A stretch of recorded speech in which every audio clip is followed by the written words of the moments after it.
Dengan jumlah kuota hampir 8.000 lebih, daftar tunggu haji Sumatera Selatan diperkirakan 20-23 tahun.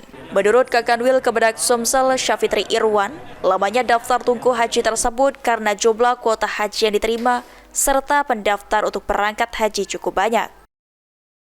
Oh, iya. Pak, gimana Pak? Jumlah daftar tunggu haji Sumsel berapa Pak untuk tahun ini? Untuk untuk maju ke atas Pak. Kisaran ya. Kepada Bapak Kabid PHU kami persilakan untuk mendampingi 23 tahun.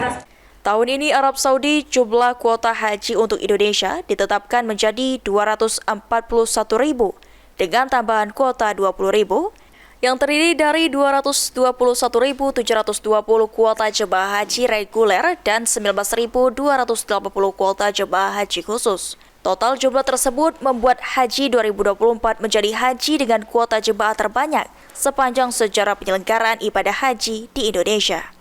Firman Hidayat, PAL TV.